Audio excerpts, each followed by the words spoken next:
ධනිකඩේකුගේ විච්චක් කතා කරයි.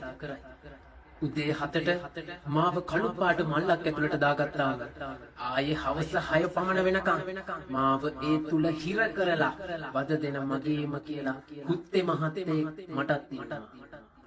පැය 4කට පමණ සැරයක් විනාඩියකට දෙකකට හුලං වැදීමට ඔහු මා හට එළියට එන්න ඉඩ දෙන්නේ අපායේ ඉන්ටර්වල් දෙන්නාක් මෙනි. නිතර නිතර අත තබා මාව සැප පහසු අයුරින් තබා ගැනීමට ඔහු නිතරම වෙහෙසෙනවා. විටක දකුණු වැටෙන් අදින්නේ එය පහළට ගැනීමේ අරමුණින්. ඉඳ හිට හමුවන ඔහුගේ කැරි අහරුවන් මාහට වැරෙන් පහර දෙති.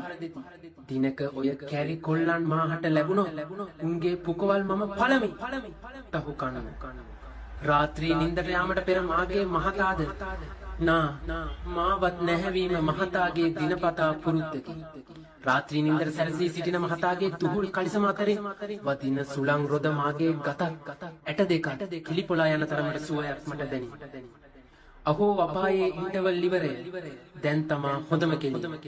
යයි මට නොදැනි මගේ සිතට එන්නේ රාත්‍රී කාලයේදී මා ලබන අඳුරු අත්දැකීම් නිසාය. ඒ කෙසේද නින්දට යෑමට පෙර තුහුල් කලිසම අතරින් එන තරඳඩු අතකින් ඒ මේ අත වනමින් මාව හුරතල් කරන්නේ මාගේ නින්දට බාධා කරමි. මෙසේ ලැබෙන බාධකවල ඉවරයක් නැති. ටිහකින් ඉතා සංසුන් කාලයක් උදා වූවා. කඩිමුඩියේ අලුයම එකට පමණ මාගේ හිසට පහර දී මා කුපිත කරන ඔහු සටනකට යන අසරුවෙක් මත සිටින නයිට්වරයෙකුගේ මගේ ගෙල මුලින් නල්ලා ගත්තා. මටත් මල මාත් හීයක් ලෙස කෙලින් සිටගති. වැඩක් නැත මට වඩා 100,000 ගුණයක් ඔහු බලවත්.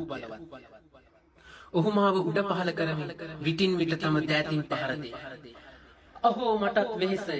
තවත් කෙලින් සිට ගැනීමට නොහැකිව සිටින මා සෙම දමාගෙන කඩා වැටුණා. මගේ යටත්වීමත් සමග සටන් අවසන්. ටිකකින් පැමිණෙන කැරි ගඳ හම්පඩ රෙදි කැවැල්ලකින් මා මේ අත කරමින් පිස දමයි.